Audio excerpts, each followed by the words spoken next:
I am Master Kanbei, also known as Multi-Topic Talk. Welcome to this new video where we got a special guest, Kantbei. You can now present yourself and what brought you to playing some Advance Wars. Hello everyone. So I got into Advance Wars PvP after I saw like a Manx video on YouTube, and decided I wanted to try it out. This was about 6 months ago, so now I'm here. Did you ever played before Advance Wars by web, like DS or Game Boy Advance? Yeah, I played like the DS campaign right before jumping into the PvP, and when I was a kid, I played like AW 1 and 2, but that was maybe a decade ago. This is good. So, in case you don't know Kantbei, we can show his impressive card. I'm pretty sure he has some crazy stats.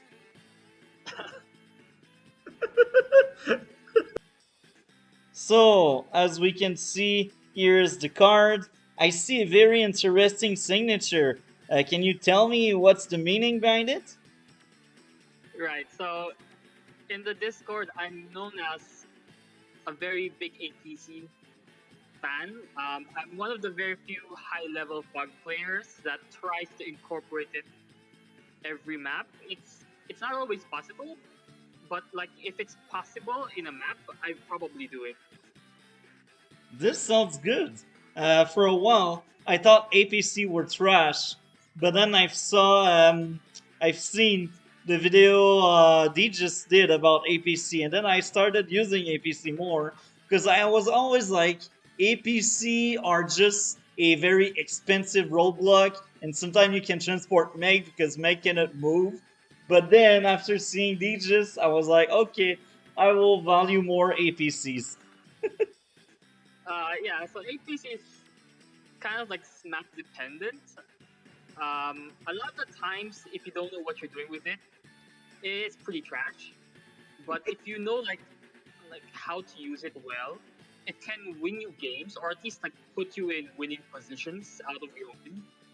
One of like the strongest players ever in Advanced Wars by Web, named Zeronix, is a very big fan of AG.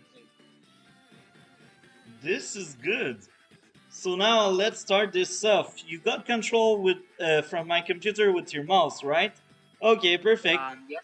So we will do it by your pacing. So you will ask me what did I do, why did I do it, and I will do the same sometimes if I don't understand your play. So don't hesitate. Like as I said, you are in control. You feel free to ask question on why did I do things, and I will do the same with you. I will ask you if I don't understand why. I will ask you why. All right. So I guess my first question for you is, why did you pick Sami? Oh, when it's tier 3, Sami is one of my favorites. I like Drake a lot, but I play so much of Drake that I'm like, I will go Sami. Like, I don't choose my seal with the map, except some exception. Like, when it's tier 4, I like so much Grim. Even if he's trash, this is very fun to blow up the pipe seam in 2 turn instead of 3. Even if he's trash, I have that choice. Like, always first at capping buildings. But in the other maps, I really don't care. Like I follow my mood. Like if I like a seal, I will play a seal, even if it's a trash seal in the map. If I want to play the seal, like I play for fun. But yeah, this is my feeling. All right. I mean, that's perfectly fair. And good news for you is that Grim is actually not that bad in Fog. Um, I have a Grim up, which basically got to like one mid 1K in Fog, just spamming Grim. So like he's generally viable T3 T4 Fog. Really, he Yeah, can be good. I'm surprised. he's he's very punishing if you position wrong, but if your enemy positions wrong, you can punish equally hard. This is good to know. I wish I was just better. And Yes, Uh, sometime I choose seals in some maps, like maps with only two buildings to produce ground unit, like maps with only two bases. Usually I like to use Eagle or Andy, but this is just sometimes because the fact that Eagle can have more unit in one turn because of lightning strike makes him really good in maps with two bases, and Andy can fix units, so I find like Andy is better in maps with only two bases. But when there's three bases, I really don't take time to think and just play the game. so Eagle is actually really good in base light, which is what you call a map with two bases. And the reason for that is because the infantry to vehicle ratio favors vehicles more. So there's just more tanks moving around. So Eagle gets really strong. But his problem there is, of course, Max is also really strong, and Eagle hates fighting Max. Really, I'm surprised Yeah, because most of the time, maybe it's because I face low tier people, but usually when I'm Eagle, I win most of my fight against Max. Uh, most of my fight against Max are wins. Maybe it's because I'm weak, but for example, Max versus Eagle goes very well for me. I don't know if it's really because of the level of the players or if I'm just lucky. Do you have any response to that? I would imagine it's because it's really hard to play being aggressive correctly. Especially like lower to mid levels. Like it's a common joke on Discord. The easiest way to fog 1K, you just split the half, you just split the map in half, and then you never attack and wait for them to suicide into you. And most players will do that in Global League. So Okay, I they see. just don't know how to be aggressive properly. I see. Because I always found Max really weak and overrated on Advanced Wars by Web. Now, I know in maps where there's a weak point and the HQ nearby, Max is really strong on pressuring weak points, but that's the only thing I really recognize from Max. Because Max, as a CEO, I find him like you cannot really rely on him. You need to win fast and early, because the longer the game will be, the harder it will be for him because he cannot rely on indirects. So he has no choice to take up when you take up. Like he has no Yeah, options. So that's why I believe Max is not that good and he is overrated. Now, of course, if the player is really strong, it will change, but this is the same for any other steals. I just find Max people believe like they will use Max, they will win, but that's not true because he is forced into taking up if there's a take up. yeah. Max has to play really carefully because he overextends once, especially versus like a late game CEO, which is Eagle and Olaf. Usually that's a game over for Max. He can't come back. Whereas Eagle and Olaf, they just have to not die and they can win. Yeah, So yeah, Max is definitely very hard to play correct. yeah. So let's start off this match. Why did you pick Andy? So it was T3. I considered Kindle potentially here because Kindle is always pretty strong. But then I saw double airports, and usually if I see double airports on a map, I will insta pick Andy in Fog because Okay, Andy has arguably the best air in T3. I think even like Tier 1 does not really beat Andy in air because the common situation is like I will send a copter in, you will hit it with a copter, and then it's like at 3 HP, and any other CO it's useless. Andy just pulls it back, and then when he gets his superpower, it's an 8 HP copter, which is, you know, already like basically full HP for him, and no one else can do this. okay, this is interesting. Uh, but there's not that many good seals. Like Kindle don't you think she can have also good battlecopters because her bonus also applies to battlecopters and bombers? Yeah, Kindle is definitely like one of the scarier COs here, because there are so many properties and like the double labs, and like there's not a lot of space you can maneuver that doesn't get hit by a property. So like if Kindle can hit an handicopter from a city, that I think that is KO, or at least it's a luck roll, which is pretty bad. But Andy hates fighting Kindle in general. I think it's his worst matchup in tier three. Okay, that's interesting. That's a good take. So let's start this off, man. All right, so the first thing I realized is that you had Sami, and I was worried for a bit. Maybe there's some HQ race here, or obviously it's labs here. But like, is there some cheese where I lose day six? And then I realized there are two labs on opposite sides. So I didn't math it out completely, but I thought the chances that that would happen are pretty low. So I wasn't too worried about that after I saw the two labs. Um, Sami does have some ideas here, I think, because it's a split front map, meaning the center is blocked off. Tanks can never move from one side to the other. Sami is a bit stronger here than like in a regular map or like a regular fog map. I think most people would be familiar with Stalingrad. Yeah. So there, like Sami is super weak because if she ever like mech spams one area, you have so many responses. One of them is just move all your tanks to the other side of the map and then kill everything there. Then once you have more tanks, come back and kill everything on the other side and just keep doing that until you win. Here, like that's not possible. Like if you mech spam one area, it's quite hard for me to go elsewhere. So my tanks are kind of like deadlocked against mechs, and we're just staring at each other. So that's one of Sami's sides.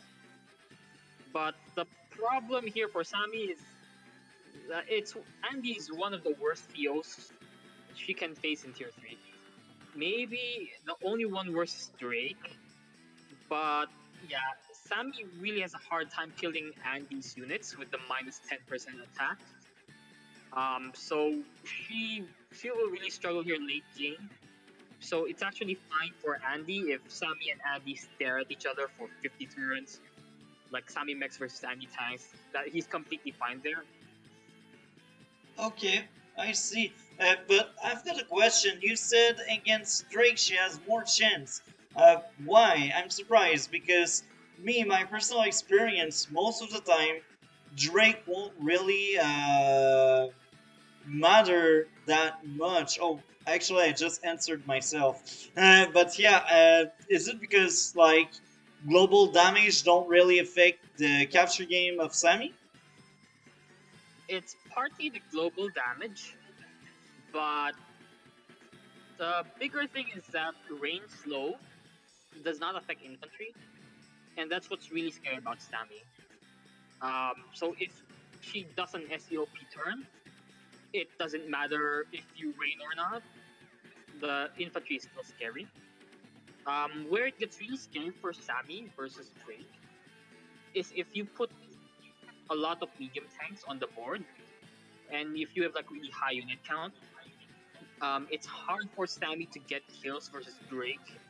And well, that's true for any CO, but it's especially bad because Drake can then do like these turns where he pops super power on one turn and then like again 2 turns later. And if you have like 6 HP units, you're not gonna win any fight. It doesn't matter what CO you are. Okay, I see. So, anything else to add up with seals?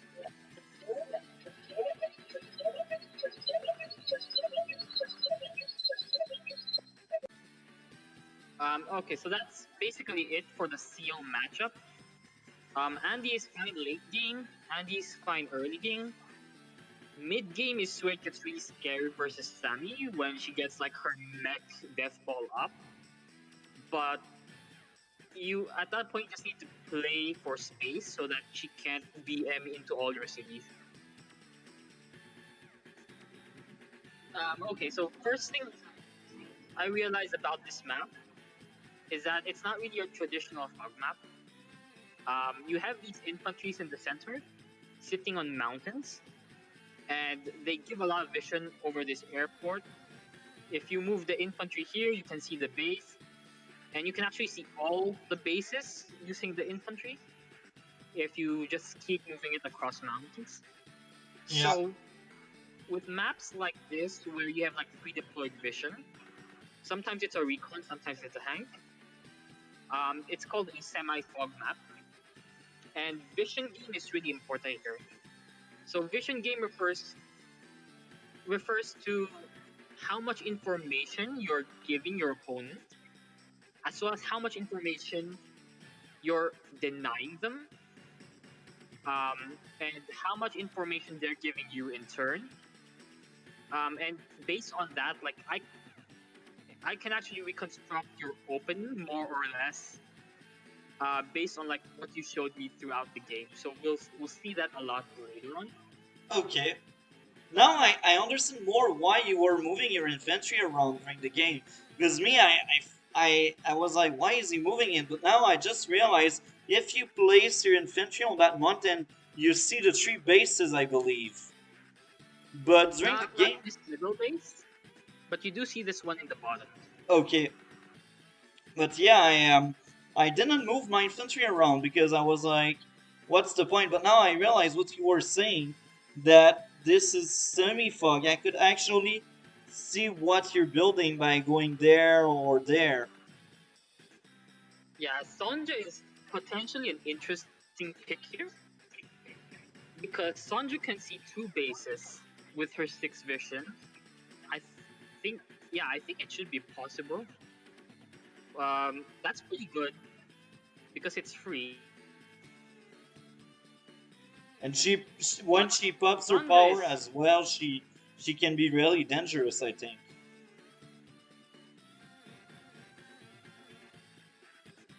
yeah, Sonja with SEO is in.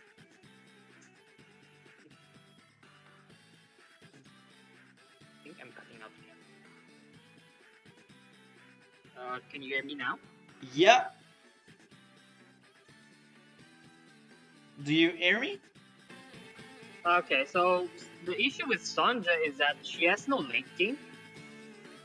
If artillery get onto the board in like unit triangles, which means like anti-air for copters, copters for tanks, tanks for anti-air, then her superpower basically doesn't exist.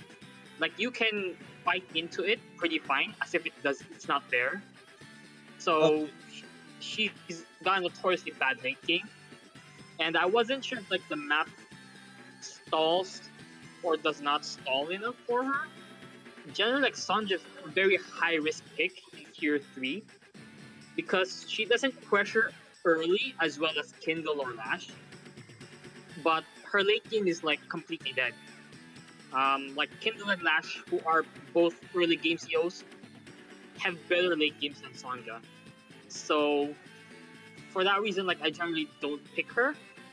I'm not sure if like the +1 vision is enough compensation. Although on this map, it's probably like good for her, but I'm not sure if like that makes her competitive. Okay, that's very interesting. Do you have any map in mind where her extra vision can actually be helpful? The extra vision is more like a player skill issue than it is a map issue. The problem is it's super high level to be able to use that +1 vision. Like I'm top 10 in fog leaderboard right now, and I don't think I could do it. Maybe like Everdan or Sanjay the Superior probably could do it. But yeah, I think the people who could do it, you could count on one hand, so I just generally avoid her. Okay, very interesting. I like your take with it. It's a special take because when you take a look to a lot of the beginners, a lot of the new players, they all pick Sonja for some reason, and she's not that impressive. She's not bad, but she is not impressive either. Yeah, I think what's happening is there is that people see Sanjay as a Fog CO from the campaign. So like, if you can pick her in Fog, pick her in Fog, and they just don't know any better. Very interesting take. So let's start this off with the match after a lot of speak about seals. All right, so we'll move to the first few turns here. It's fairly standard. Um, you can already see I'm moving my infantry back and forth. The reason I moved the infantry here early on, I was still a bit worried about like some kind of lab cheese or HQ cheese. But since you were building infantry normally, it wasn't very likely you'd an ATP. So I felt that just made me feel a bit better. Okay, Um, yeah, and then if we move through the turns like fairly normal, I don't think there's anything objectionable to what you're doing here. You cap the airport slightly later than me, but I don't think it matters. okay, And then turn three, you build a mech. yeah, I think in general this is way too early. okay, The first time I would ever build a mech on Sami is when you can also afford a transport. okay, Otherwise, like the mech is kind of bad for capping cities. okay. And like if you plan on walking the mech to the front, it will take forever. So like it doesn't even stop recon. Um, so yeah, it just doesn't serve any purpose this early on. Okay, very interesting take. Now, I always thought mechs are really slow, so you need to build them early in the game.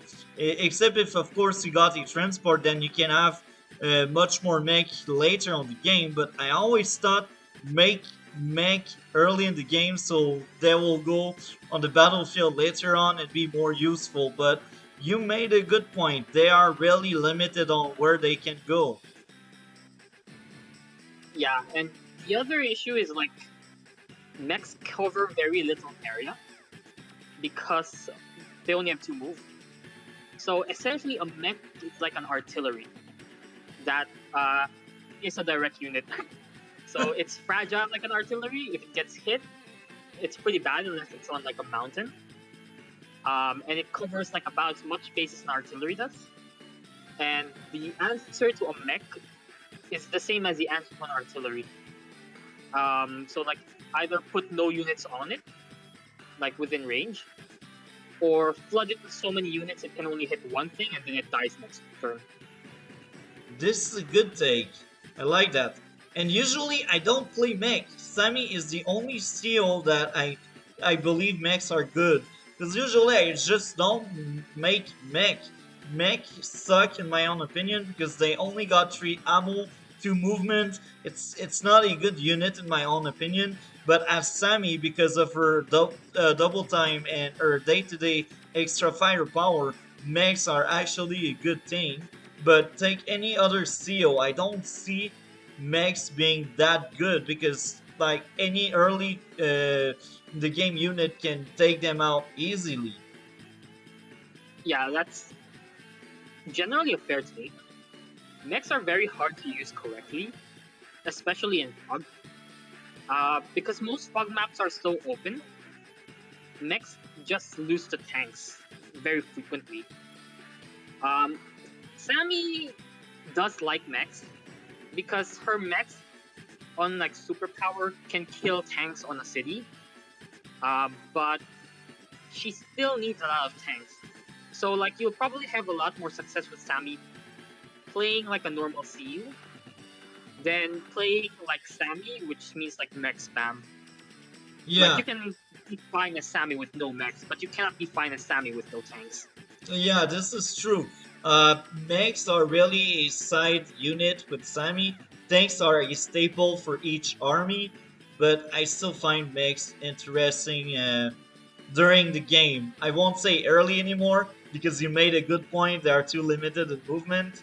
But yeah, later on the game, I think they can be interesting with Sami power or even her super, like you said.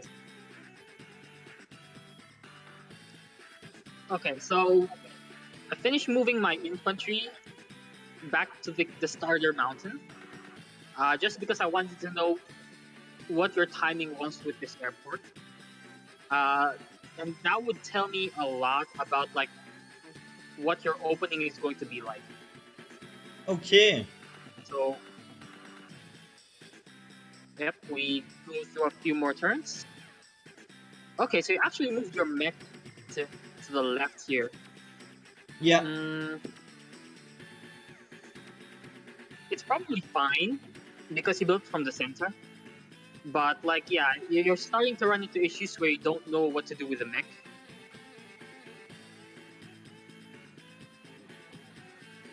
Okay, it's my turn. I build an APC here. I wasn't sure if APC was actually good, Okay. but I wanted to test it out. And like I saw like it could boost this one city. If I put the APC here, I can load an infantry, unload, and then it boosts this city. Then a new infantry here could boost into the APC, and then the APC can go wherever, capture another city. And I figured I'd go from there and improvise. But that's like usually the first step in identifying if APC is viable in a map. Like it has to be able to do that early acceleration and then load infantry immediately for another acceleration. Otherwise, like usually you just don't have enough infantry in the right places, or it just never aligns so that the APC is viable. Generally, like APC has to boost somewhere between 3 to 4 cities for it to pay for itself. If it does like two, maybe borderline possible, but kind of sketchy. And if it can't boost even two, like it's just bad. Like it Okay. instantly loses the games at high levels. Okay. Very interesting. I like that.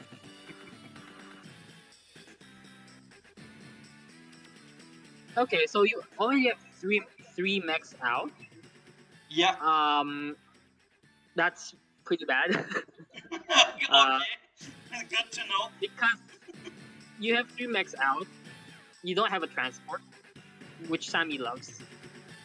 The other thing is you have no recon, so you can't exert pressure, and you have no tank. So if I built a recon, you couldn't defend against it. So like these three mechs is a 90 investment, which for the next like 4 or 5 turns will be doing nothing. Okay. That's good to know. I never thought about that. I was like, just like, yeah, makes forever. Yeah, I think it's a fairly common trap with Sami, but yeah, she she just has to play normally. She's better off usually.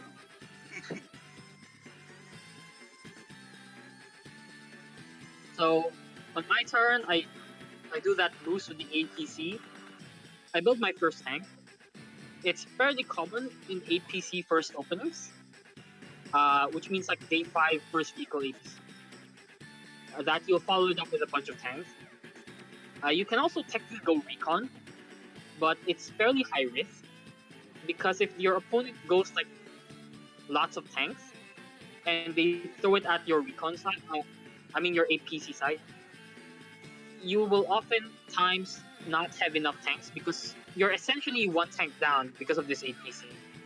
Yeah. And so you can easily find yourself in a game where the APC fails to get enough value, and then they run over the side where you built it, and so you go into the mid game losing. I like your Uh, take.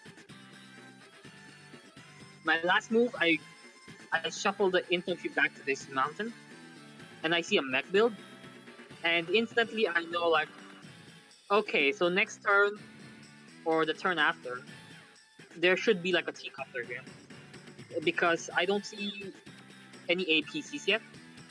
It's also fairly awkward for the APC to be built from the center base. Yeah. Like I don't think anyone would do it. So like how do you get the mech to the front? If you don't build a T-copter, then I just basically win the game from this position because you have a 3K investment that takes forever to reach the front. And at this point, I don't know you have two other mechs, but I'm already suspecting on my right side there is no recon because a mech this early usually means no recon or like you won't have the money for it uh, if you want any kind of reasonable tank timing. Yeah. So I was actually expecting like you had a tank on the right side at this point. Like a tank and a recon on day 6 wouldn't be crazy.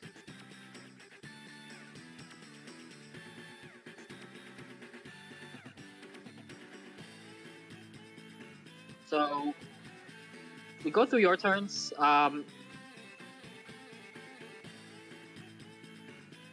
Fairly normal. Um, 3 mechs here. Yeah, this mech was the one I was tracking from your base. I still have no idea you have 2 other mechs here. And like actually this infantry can know perfectly what you're building on the left side. Yeah. Because it sees this airport and it sees this base. So like the turn you build something, I might not see it, but next turn when I move back, I'll see it before you move out. So I know exactly like everything that's coming on the left side. And it's because I have like this information that I'm able to like just counter all your builds throughout the game. Like if I see a copter, I'll build an anti-air. If I see tanks, I'll build tanks. And then yeah, I can just react perfectly. And it's not possible for you to avoid the vision here. I guess if you build like an artillery, you can park it maybe here to try and force off the infantry, but then it'll just hide into a mountain. Yeah. And then like the moment you move the artillery out, the infantry is back to scouting, and it feels pretty bad investing like a 6K unit to stop a 1K unit. Yeah. I'm not sure like if that's good, but it's not intuitive, so I don't think anyone would do it. That's pretty But it might be trash. optimal. That's pretty trash using a 6K to block 1K. Yeah. So here I decide to boost my APC towards the airport. Because like this infantry could load into it next turn, and like I also planned out like this infantry could load to it in like 2 turns. Maybe it's a slight mistake though, because a skilled opponent, knowing like my infantry timing on this airport, would know I went AP safe, and potentially like there's a punish there. But I felt a bit more okay because this seems to be my strong side of the map. 2 of the bases kind of flow into it more naturally.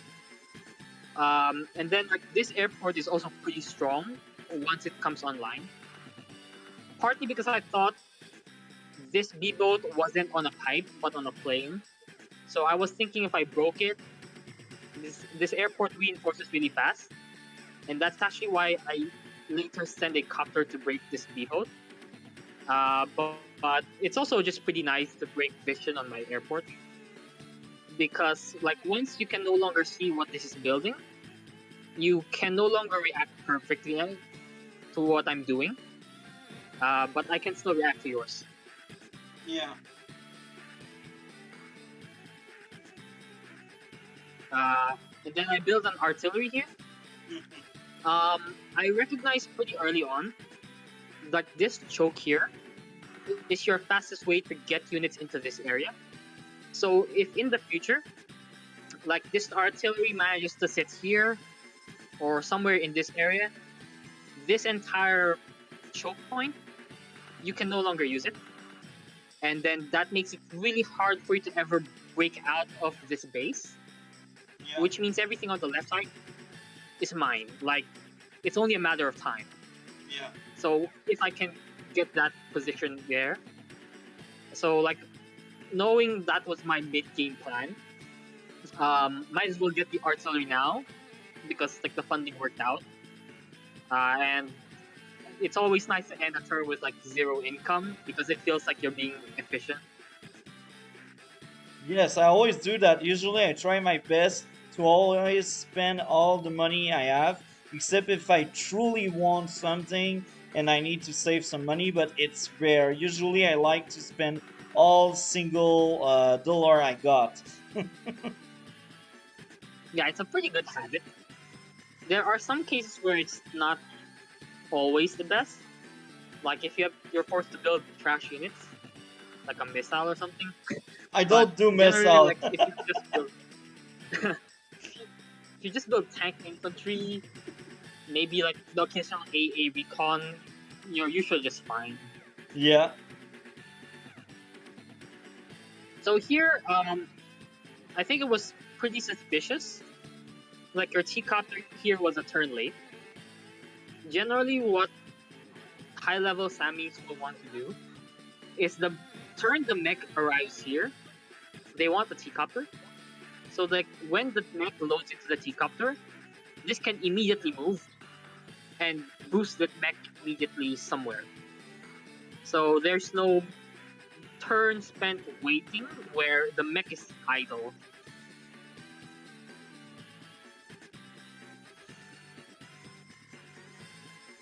You move out with your tank on the left, you build more infantry, still a normal cap pace. So yeah, here I go for another APC boost. I I'm aiming for this city here, so I will be unloading towards the south. Putting my tank here, they actually a little bit risky, but I saw no tank builds from your left base so far, so it felt pretty unlikely there was a way to punish this. So I felt okay positioning here, but there's no way I'd be this aggressive if I didn't know exactly what you were building. Okay.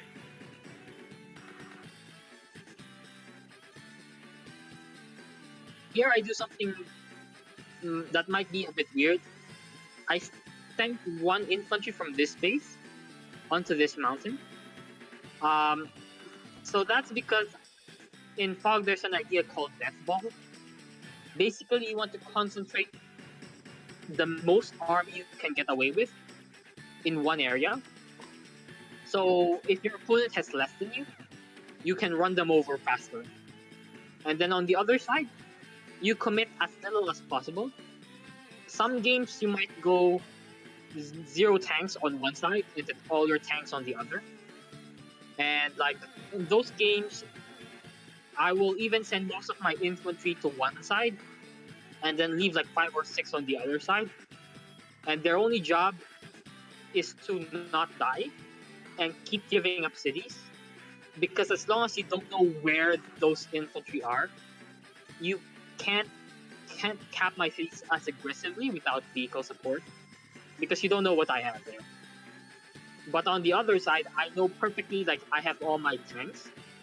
So the moment I can get some kind of information that tells me not all your vehicles are in one area, I can just run you over. So that's kind of why I'm sending more infantry towards this left. I'm already deciding here like this is the area I want to run over. And on the right side, this is the area I'm gonna be defensive on. This is interesting because I had the same thought process on the same side. However, as you said, this is your strong side. This means this is my weak side. But as we were playing, I did not realize it until later on in the game. Then I realized I should have reinforced that area instead of this one. because that's your strong side. But during the game, I did not realize. I was just like, where's my weak? Where's my strong? But after your explanation, I realized this is the weak because of the choke point and the less natural area. So this is your weak there. So this is my weak there. So now I know the map better just after playing. Because as we were playing, I had no ideas about that. Yeah, I think this map, the strong side, weak side dynamic, isn't quite as clear cut. Because this center base can technically reinforce either side. It mostly comes down to like the stronger airport, because eventually you can get rid of this vision. This infantry, I think, is just you can't remove it. It's very hard. So like the vision on my airport feels bad. And with this center base, yeah, maybe it reinforces here a bit better, but I don't think it's super clear. So if you just built more tanks, I think you could have easily fought in this area a bit better towards the mid game.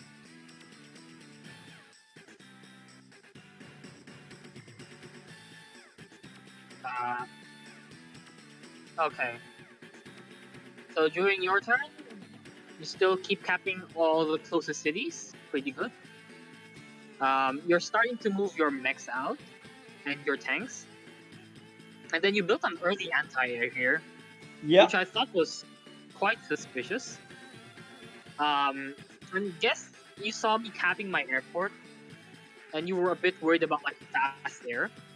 exactly. So Usually the anti-air is my second or third unit depending on the money I got because I really don't like battlecopter surprise. So usually very early in the game I have anti-air. Now of course some people tell me you should tank spam and have anti-air only when you see copters, but I just don't like having surprise copters just rushing and killing my tanks because this really hurts. So I still think it's important to have your anti-air before you see the copter. yeah, it can be fairly annoying, and I understand like the thought process behind it. On another map, I wouldn't hate this choice, but on this map in particular, you know exactly when the anti air is needed, because this B boat will see anything I build here. So like the punish to like this early anti air for me is I just simply build one copter and then leave it in the back lines hitting this B boat, which I want to do anyway, until I know your A is dead. And just I just never commit it. So like the anti-air doesn't get any value. Like if your anti-air is hitting infantry instead of copters, it's kind of failed at its job.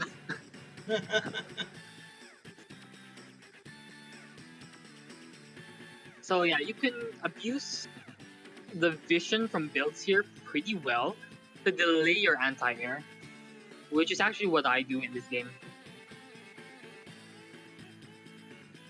And one one thing that's kind of different from what we did, I capped this city and you didn't cap this city. So the reason I was confident about this is because I saw your tank and like mech build like 3-4 turns ago. So I was pretty confident there's no recon on the right side, which means it's fairly hard for you to interrupt this capture.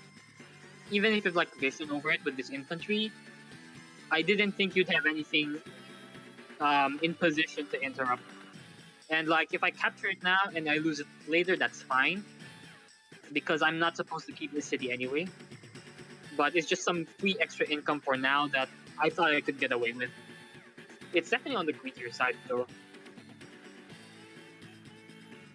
I'll just take a look to OBS, make sure it's still recording. Okay. So let's keep going. Okay, so I just begin capping stuff, move some stuff out. Pretty normal moves. I decide on a recon and a tank here.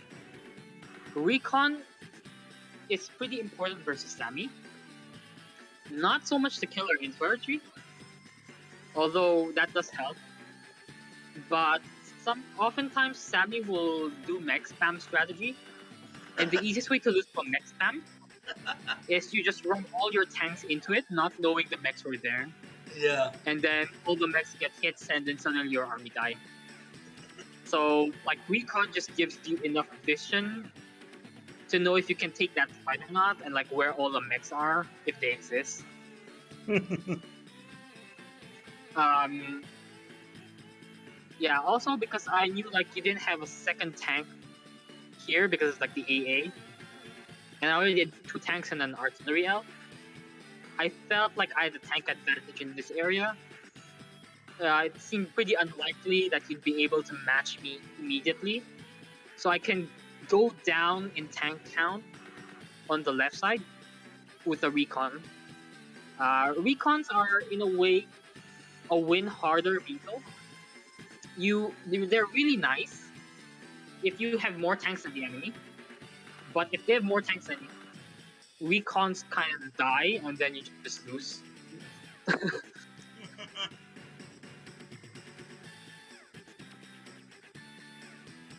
Okay, so the moment I saw this airport cap, I knew pretty much you didn't have an APC on the right side.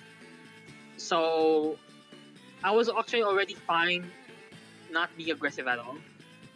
Because with an APC opening, I felt like I had done my job there, getting an economic lead, and we're gonna start seeing it in the next few turns. So I'm actually already like favored, even if I wasn't Andy, like, or if we played a mirror match, like I'd already technically be winning slightly because you didn't get to punish this APC open, and you didn't open APC yourself. So like I'm only slightly behind in tempo, but I'm very much up in ego. So at that point, I already had a rough start, and you had already the advantage, basically. Yeah, it's not game over yet, obviously. There's still a lot of things that could happen in the mid game, but it's much easier for me to win now, you could say. Yeah. And here I made a battlecopter because I knew I would be behind you in terms of tanks. Even if I had no clue on your army, I knew I was behind you with tanks because I had mechs, transport, and anti-air. So I knew it. That's why I went for battlecopter because I know if I would have went for a tank fight, you would have overwhelmed me because of my weaker firepower and my different build than you. Because I was sure we had different build at that point. Yeah, that's pretty fair. The problem is, this map, you will always see the air builds if you park an infantry here every other turn. And so, like, the moment I see the copter, pretty sure I build an anti-air this turn. So it's just perfectly countered. And, like, the surprise factor the copter has doesn't exist. And, like, you have no idea if I build an anti-air or not, but I guess you could assume I did. Yeah. But if you did assume I have an anti-air, then your copter doesn't do anything. Because the copter hits a tank for 5 HP, which is like 3,500 in terms of unit value. And then the AA comes in and kills the copter for 9,000 because it's a clean kill. So like you trade 9k for 3,500, it's a losing trade. What you could have done with this copter is try to be cute. You pretend like it's going to the left, and then you go down here, skirting my vision, and then you go to the right. And then you surprise me with a copter on the right by not building a copter here. And Oh, then it's very unlikely I'd have an anti-air here. So it's kind of like mind games, but that would be the play I would go for. interesting. I like that strat. I think next time I play this map, I will do it.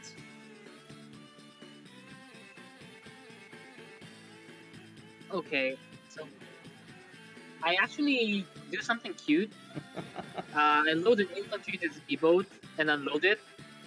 It doesn't actually get to a city faster, but it does put it in position to see both cities, just in case like you have a unit sitting on them at the next turn. Like I won't just run into them. I can actually attack, although it's fairly unlikely. But I just like loading units into stuff and unloading. It's just an addiction at this point.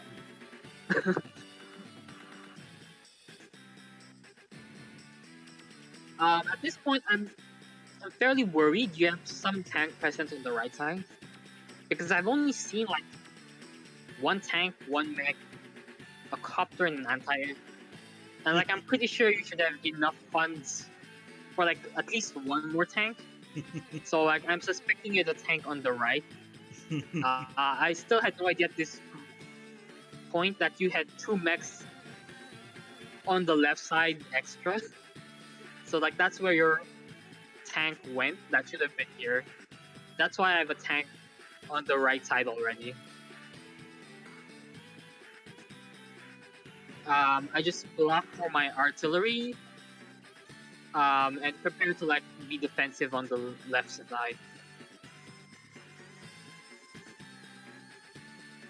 And then here you go for an attack on my infantry. Yeah. You bring the mech into the forest, which is pretty reasonable. Prevents it from being attacked by a tank. And there's just no easy way for me to engage into it. I obviously don't want to stop capping this city here just to hit an infantry.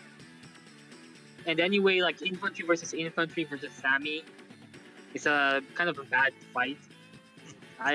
So I want to be not taking this fight in general.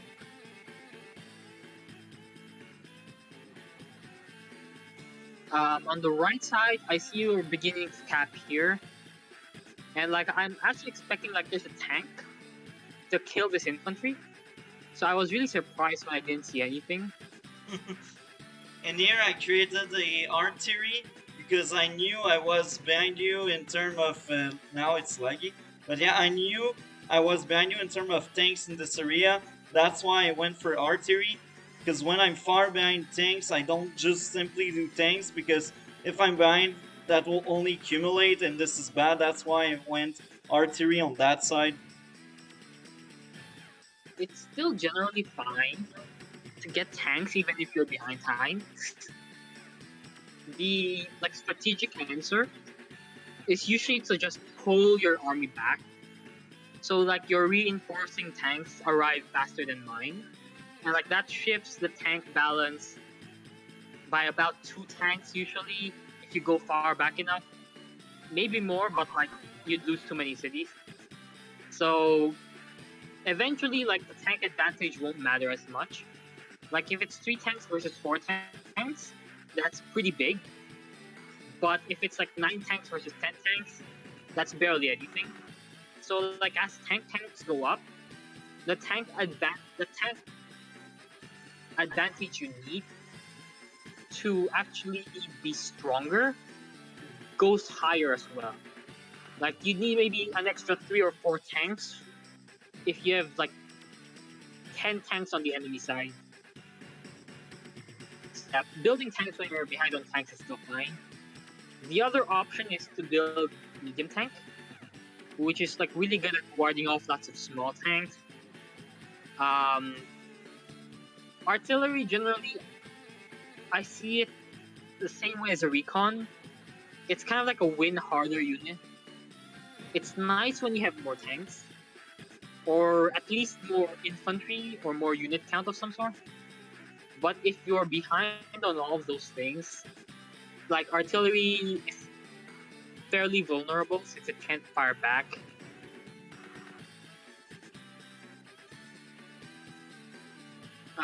Okay, so on this turn, I thought my moves were fairly straightforward.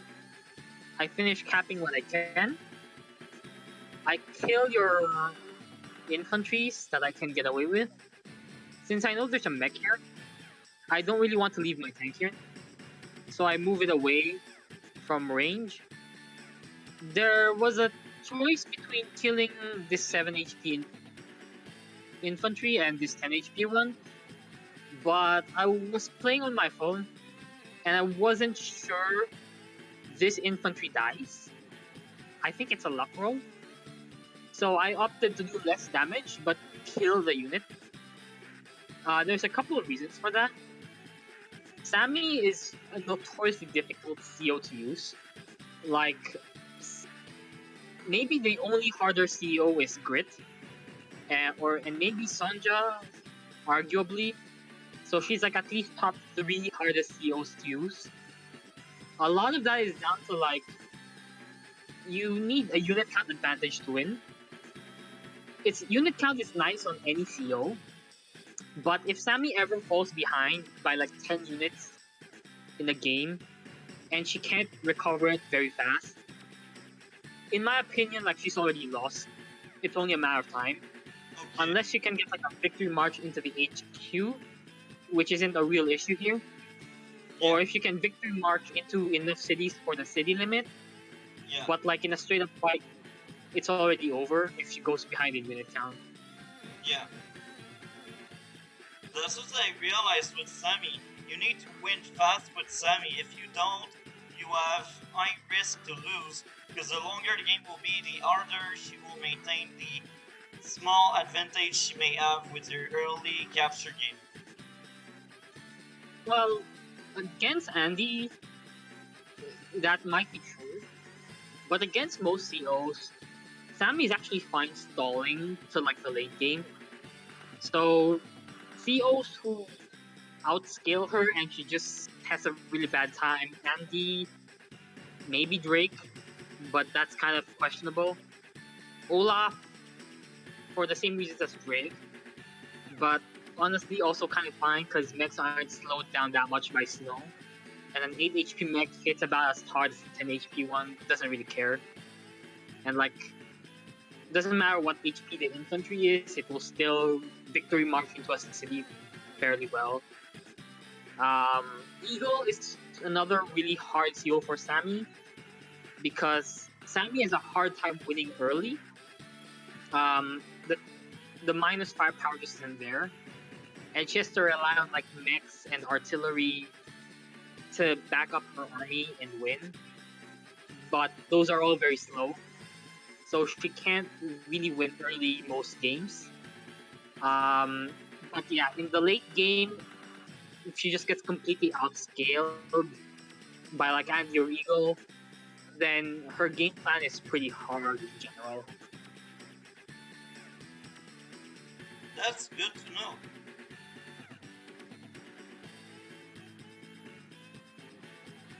Yeah, I load some more units, I move some more units out. I build a copter here to begin clearing this depot. And then this infantry, I had a choice of like leaving it here. Either move it to the city or move it back. No point interrupting this cap because the only terrain I can do that from. Yeah, the infantry by itself, which is not good. And then like I can only hit a road or a plane, which are both not really good. So I decided to just like leave the area. It's not worth it.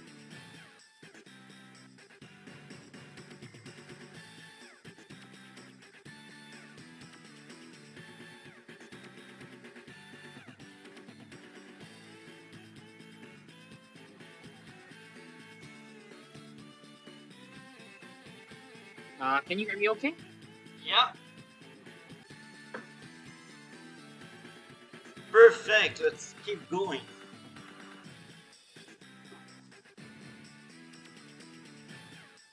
I don't hear you if you speak.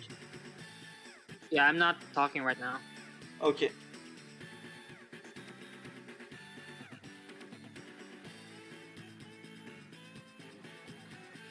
Are we starting? Yeah. I'm ready when you are. Okay.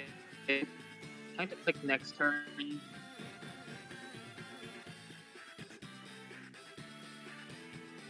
Here, I think it's pretty clear. that your only attack now is on the left side because you don't have any vehicles on the right.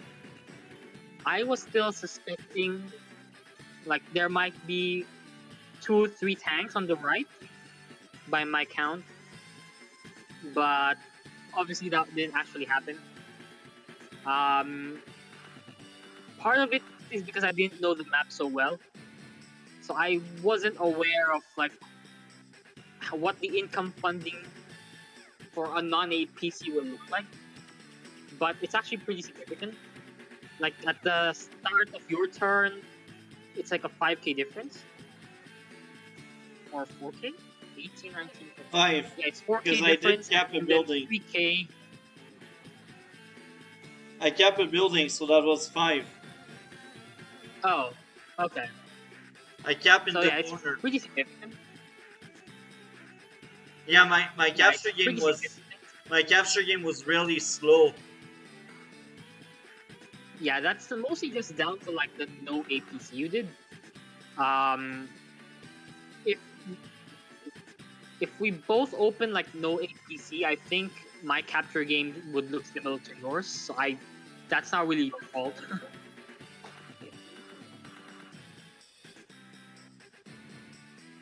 um, so yeah, on the left side, like I figured I just have to play defensive, because I'm fine with the late game anyway. And I figured like I'd have more money at some point, probably now. It would start kicking in. Like next turn, I can buy 3 tanks. So I was happy to just play defensive here. Um, the problem for you is that while he had some nice attacks,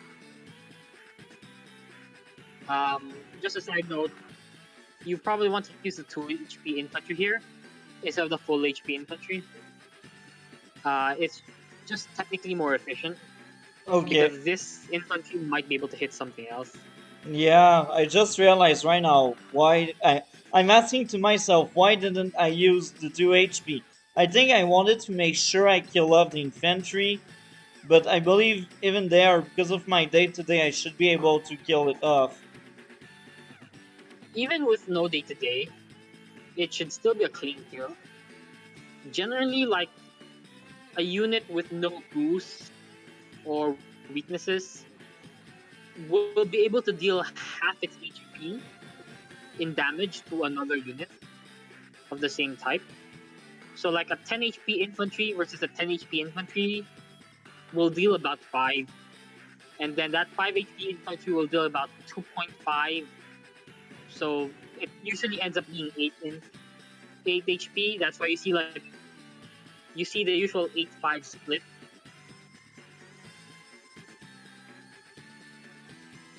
And then yeah, as Sami, like you have a 30% or 4% attack boost on your infantry, so like it would have been a clean kill.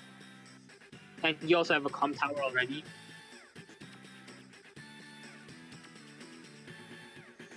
You go for my tank and then my artillery. The problem here, I think you're better off killing this tank rather than injuring both. It's still technically fine for now, but Yeah, Kanbei it is a CEO who loves it when you injure his units, but don't kill them. yeah, Because his entire superpower is based around that. So, like, if you can go for kills, usually it's better to go for kills. yeah, Here, it's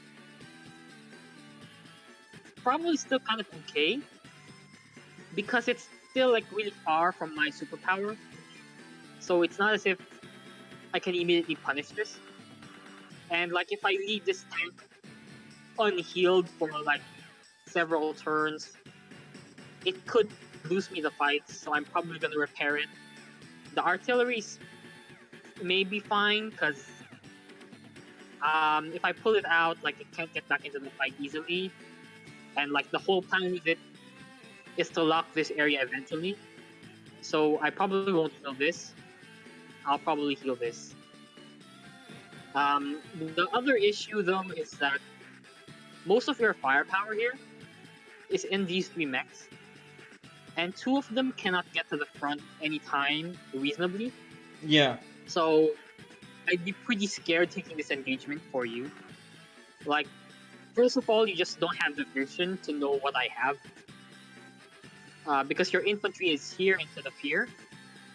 If you move your infantry here, you could be okay, kind of like taking fights on the left side, because you'd know exactly how many tanks I have. Okay. But yeah, right now you're just kind of fighting blind.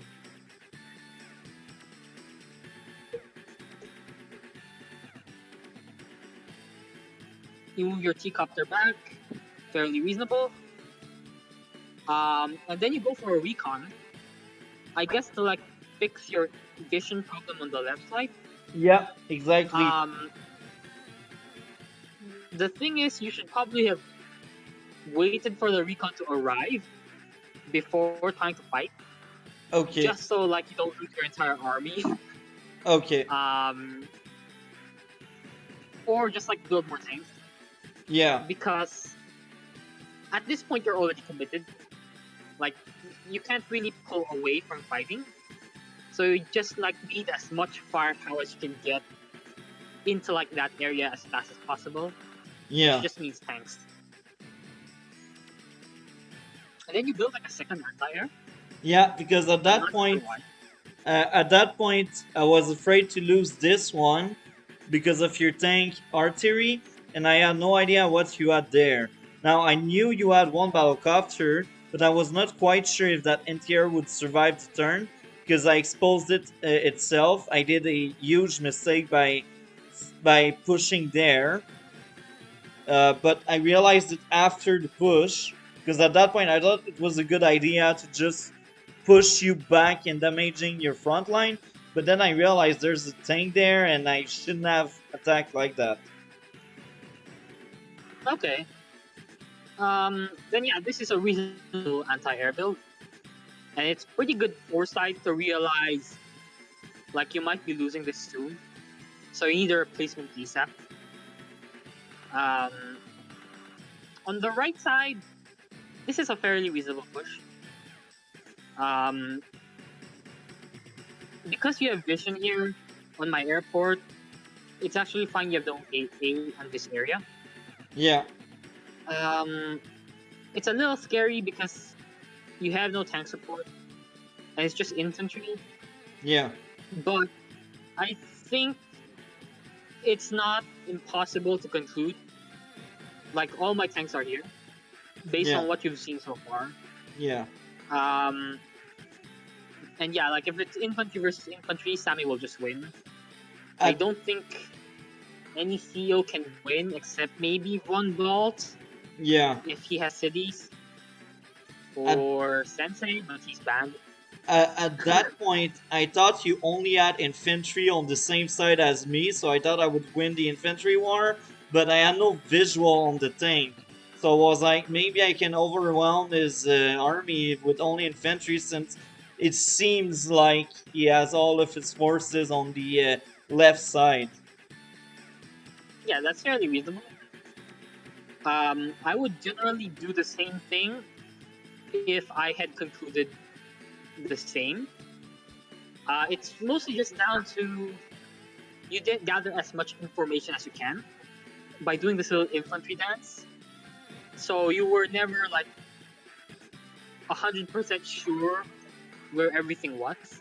Yeah, In my case, like I was basically like 99% confident how many vehicles you had on the left, and from that, I was kind of extrapolating what you had on the right. But that obviously wasn't entirely correct. But um, we were kind of just playing on like worst case scenario assumptions. Like if my opponent is playing perfectly, he would have two tanks on the right side. yeah.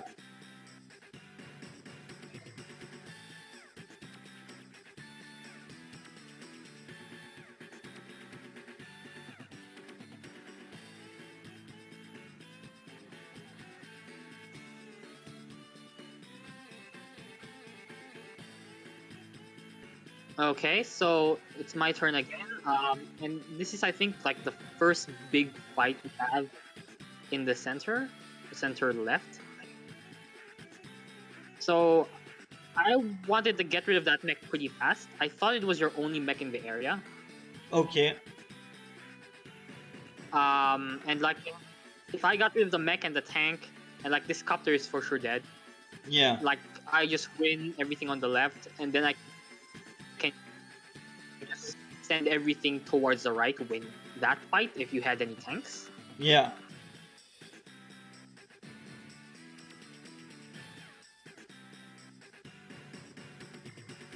What did I do next here? I think I pulled my 5 HP tank back. I'm pretty sure. Okay, I think I hit on your tank.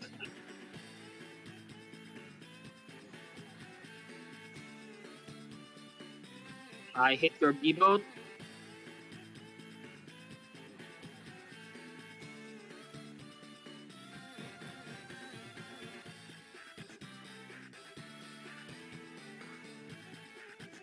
Okay, this was actually a mistake by me. I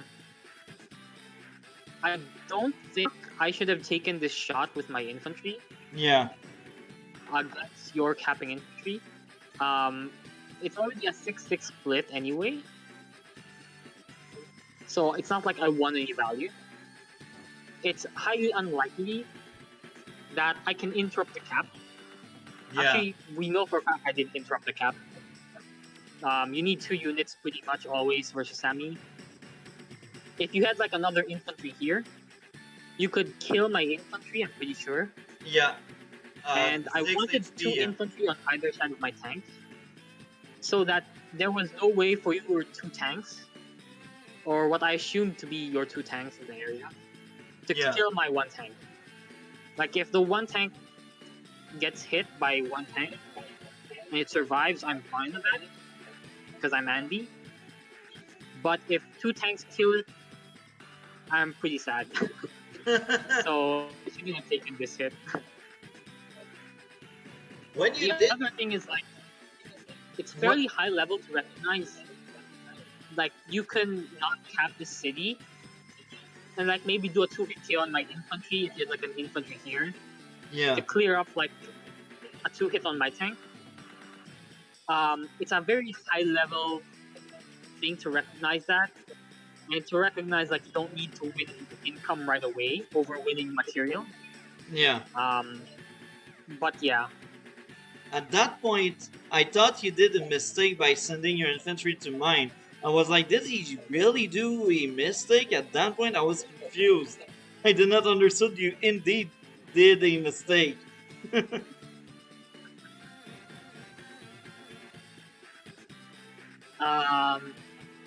yeah, I killed the copter.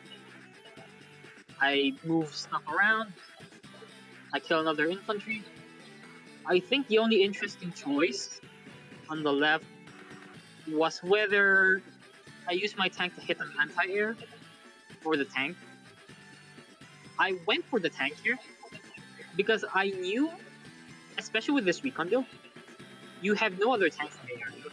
Yeah. And with the mech, basically my tanks are unopposed. Like there's nothing that can hurt them. Because this 5 HP tank is never gonna kill an 8 HP tank or a 10 HP tank. And like this anti-air is not gonna do anything either.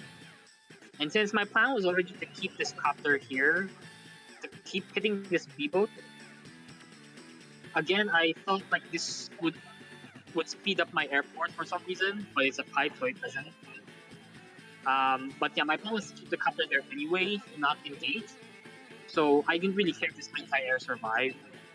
Like, once this tank is gone, then like my 3 soon to be 5 tanks will just run over the side anyway, and like it's only a matter of time until that dies or gets bullied away. So it wasn't a priority for me.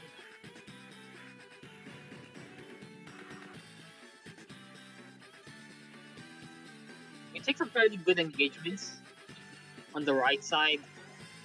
Um, your tank is coming already. You have a copter coming. The mech is not great because they're so transport. so it just takes forever to reach the front again. Okay.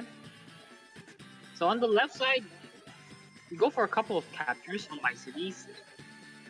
I remember thinking this is either a mistake or like some kind of 500 IQ play, because I was fairly confident you didn't have any more tanks. So like, isn't everything here just dead? Because I have infantry and tank versus infantry.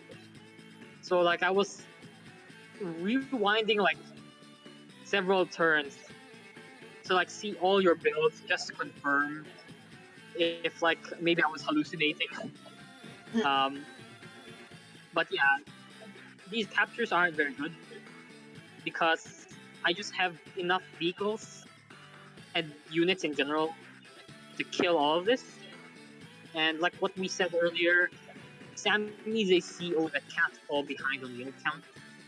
So like here it's like 6 infantry maybe that will die for free,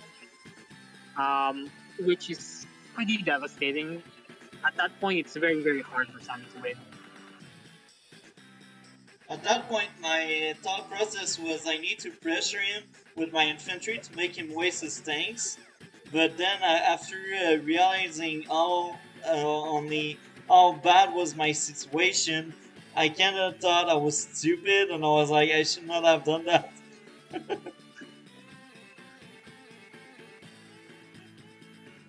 Yeah, so here like the recon is pretty happy because there are no tanks to attack it. So like it's basically just like a tank versus infantry, and that's why like recon's a win harder unit that we mentioned earlier. Like it does 2 recons, will do more damage to infantry than 1 tank, and then infantry, and it's like the same income wise and like build count wise. So like technically, 2 recons is way more efficient than a tank, but that only works if the recons don't die to tanks.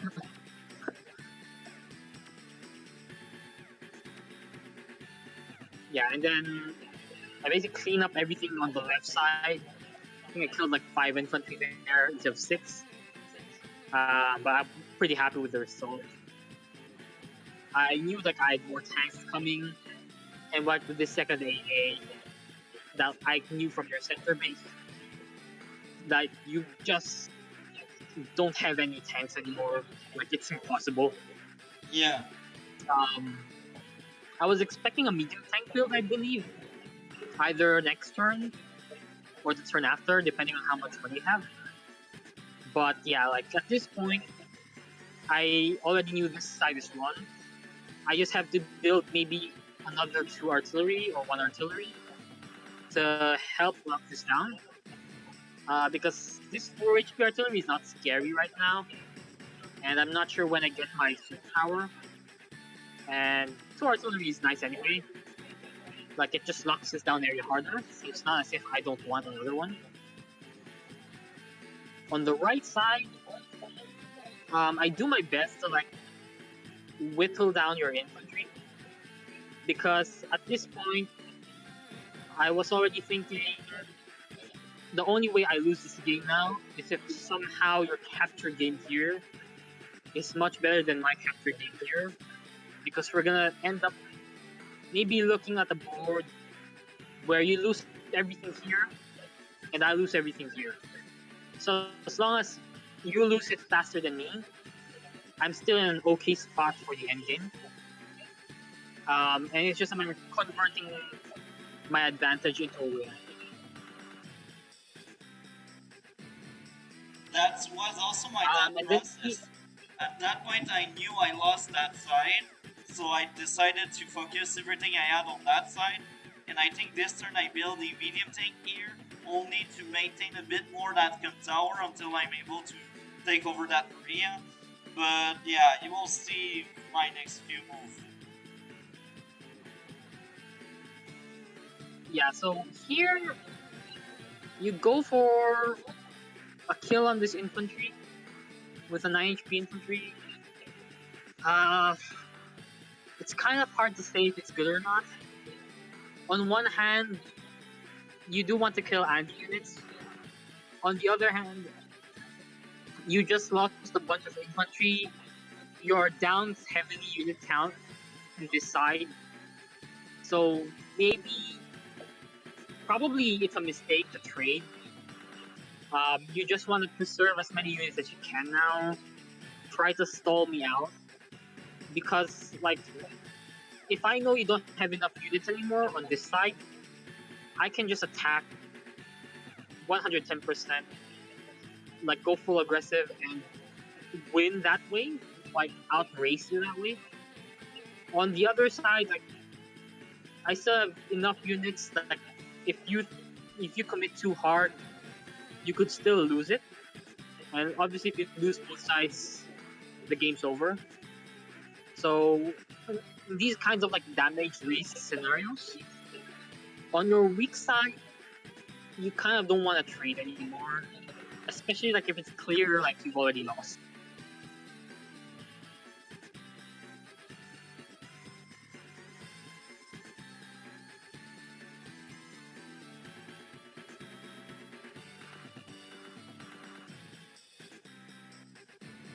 I did not build Okay, the medium tank, I'm surprised. So I build it on the next turn then. Because I know somewhere there I build the medium tank. yeah, I think you were reacting to this copter build, so Yeah, you felt like you needed AA. yeah, I think that's fairly reasonable. Um, just because like you don't really want to get into copter fight with Andy, especially as Sami. Like the minus 10% attack is not super significant really, but it, there's just no way you can kill the copter with just a copter.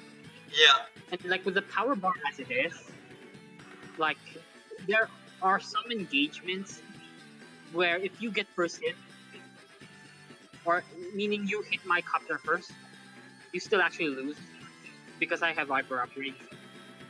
So yeah, it's reasonable to get an anti-air to just make sure like this copter dies at some point. yeah, Um, mech mech when you're losing is kind of bad. It's yeah. the same thing as recon or artillery. Basically, like it's nice when you're winning. If you're losing, it's lose harder. So yeah, just like another infantry here would be fine. Save like 2,000 for I don't know. Maybe you'll get another tank at some point. And like more infantry is always nice. Like you can really have too much infantry. Even if you have like 20 plus, it's still fine. Um, unless like you hit unit cap, 50 units, then maybe stop building infantry at that point. But before then, it's fine.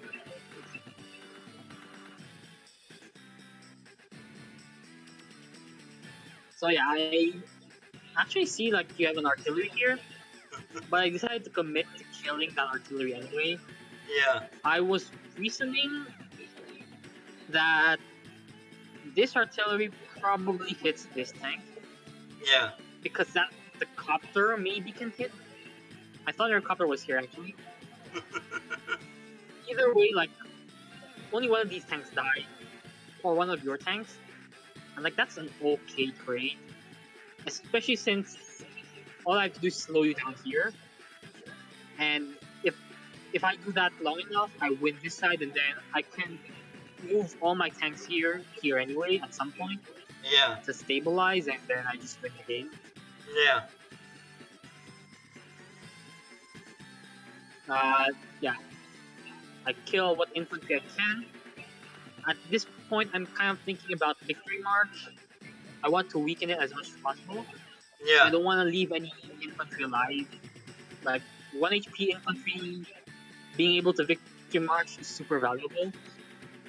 So might as well just kill it and reduce the damage you can do to me. yeah,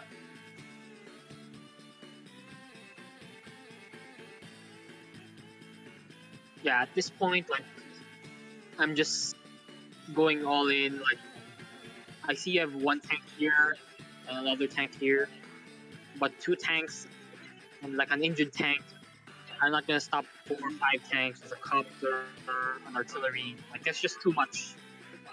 Yeah. Then I built a second copter, even though I know you have two anti-air already. I knew I had a tank advantage, so like eventually these are gonna get hunted down, and then the copters are just nice to round out my composition.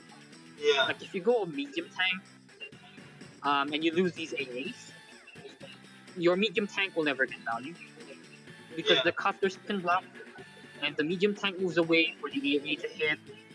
Like we start trading copters for AA, which is technically bad for me, but it keeps your units penned in here, and while that's happening, you're losing everything on the left. So like at that point, I'm okay losing a little bit of value if I accelerate the damage I do. Here, you actually pop your small power.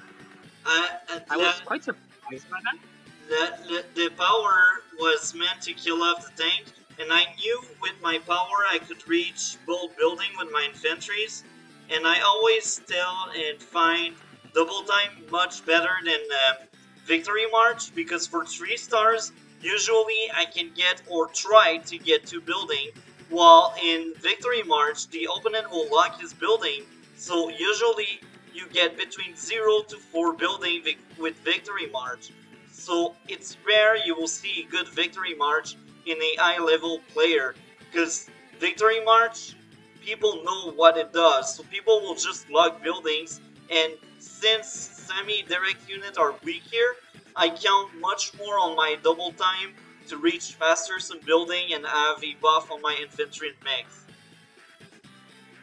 Okay, that's fairly reasonable. Um, Usually what you want to do with her COP is to kill all my infantry.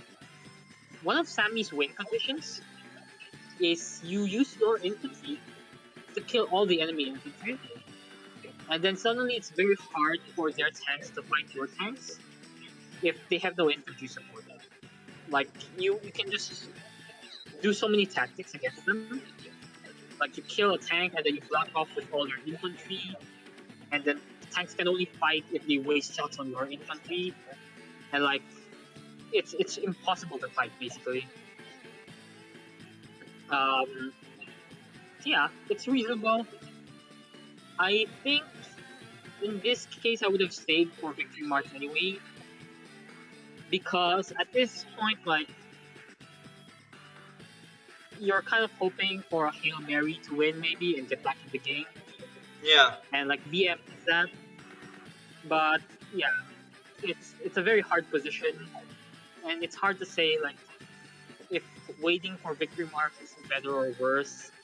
It's a very bad position already, so I don't hate the use of the COP here. I knew I was losing at that point.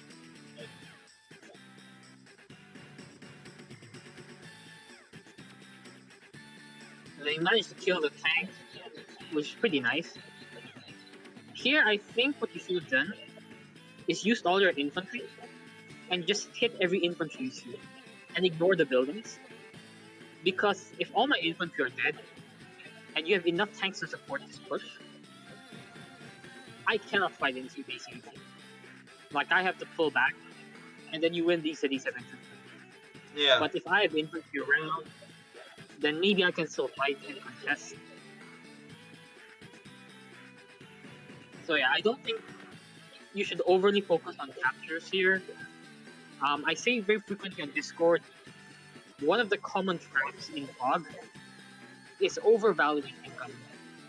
If you think about it, income is really nothing but army in the future, because you use income to just buy units, right? Yeah. But army is army now, and it's already like affecting things now. So like, if you ask me, like I would generally prefer to have a unit advantage, whether that's in like unit count or unit value, rather than having an instant advantage. Yeah. Like, income advantage only matters is if both players can't do anything and for like 20 turns, and then the and then like that 2k income difference matters, right? Yeah. But if things are still changing a lot, things are dying, income really doesn't matter all that much. Like, I've won games where I had the unit count advantage, but I was down like 8k, something like that, maybe 9k. Yeah. And then yeah, like I just win easily. I convert it into a win because I have the units and they don't.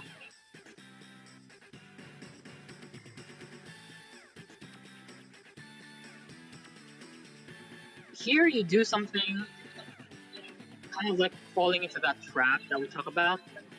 You sack an anti-air for an infantry.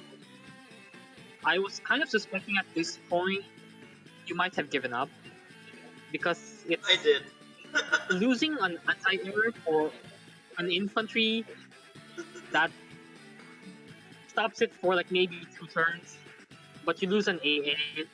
It's pretty bad, Yeah. especially since you know I have 2 copters and maybe more Yeah. because this is about to die. So like copters are they're going to start streaming here, and like you have no idea how many I have.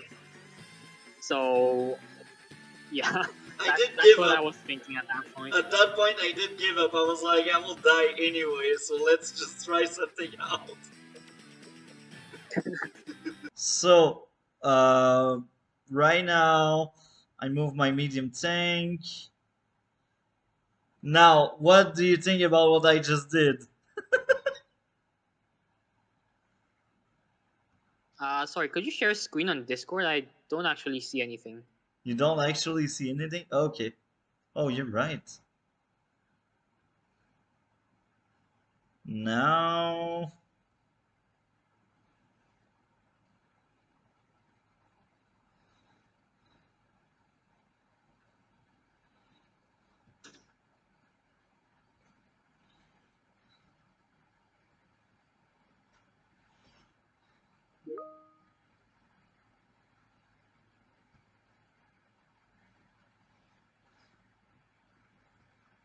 Oh, I needed to click on it.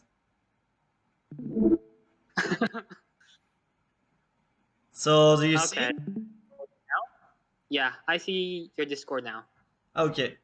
Well, wrong one.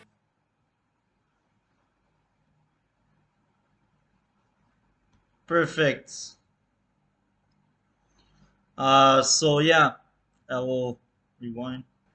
So here, I did something desperate just to tell you I bite your tank. What Yeah. did you? At What this was your thought process at that point? at this point, like I wasn't too worried, but I was surprised you had that many tanks around still. I did think like this AA hitting my infantry was definitely another mistake, but like at that point the game was over anyway, so maybe it just didn't matter anymore. But like if you were trying to play for a stall and like deny it, like I wouldn't have gone for that play. But yeah, this is clearly lost anyway. It's 20 unit count to 40 almost. It's very very hard, if not impossible, to come back. So we will And just then move yeah, it like very fast because yeah, I'm it's just cleaning up and inventory. then locking it, and then you resign here, which is fairly reasonable. Like it's very hard for you to win either side. Like, you just don't have the infantry, and like a lot of your value is in the mechs, which are very slow without the transport. So yeah, like in a way, you could think about fog very roughly, right? As like people from 900 elo to 1000 kind of figure out the best way to win is just by never attacking and wait for them to suicide into you because attacking is so hard. From 1000 to 1100, in a way, they figure out like if I just send all my tanks to one side and win the fight there really fast, maybe I win the game. And more often than not, like that actually works. And then, like at my level, like 1200 plus, that's when you have to start thinking about like how much information am I giving people, how much information are they giving me, and like what can I figure out from that, and like There are some games where you can like actually reverse engineer people's entire opening based on like the timing of their recons and tanks, which will tell you like what their game plan is and where you should play on the board. It's not always going to be like 100% correct, but you can make like reasonable guesses, and more often than not, like maybe you'll be right. So it's kind of like a higher level skill, but it's something that will definitely help people if they ever figure out how to do it. This is true. So that was nice to. Are you still there?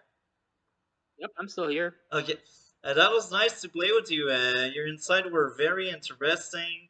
What do you think could have changed the game more in my favor early in the game or mid game?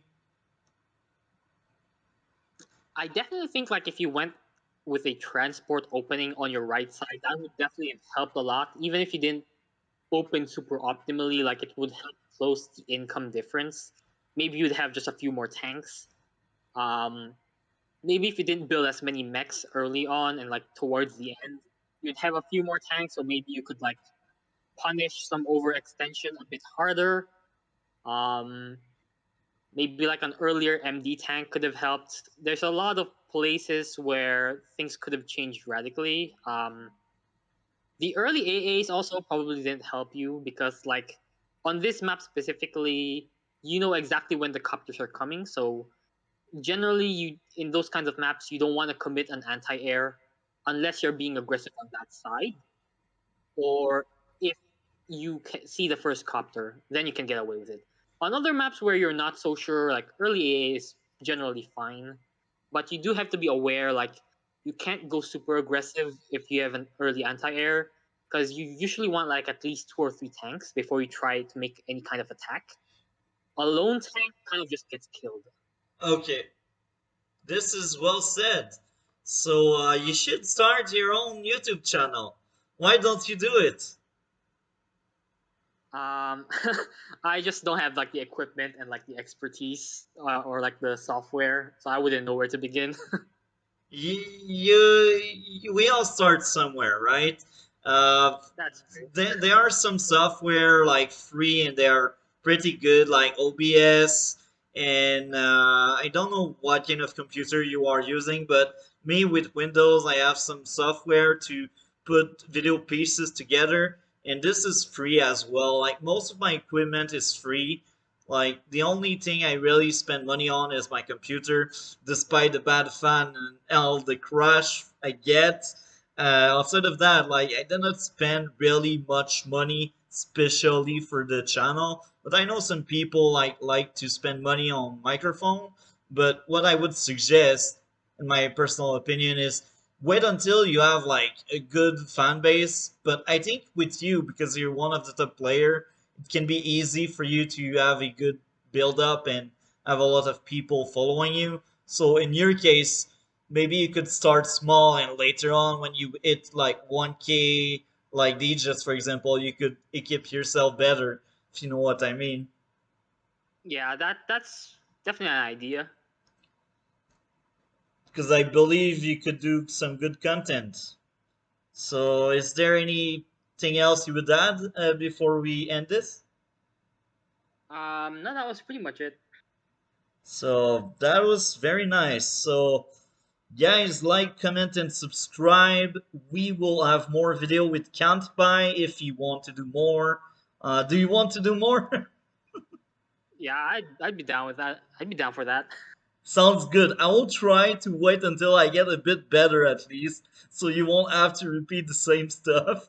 But yeah, one day it could be great to have another game, even if I know from the get go you will probably beat me. Probably not as bad as right now, but yeah, that was very nice. So, guys, need to subscribe. See you next time.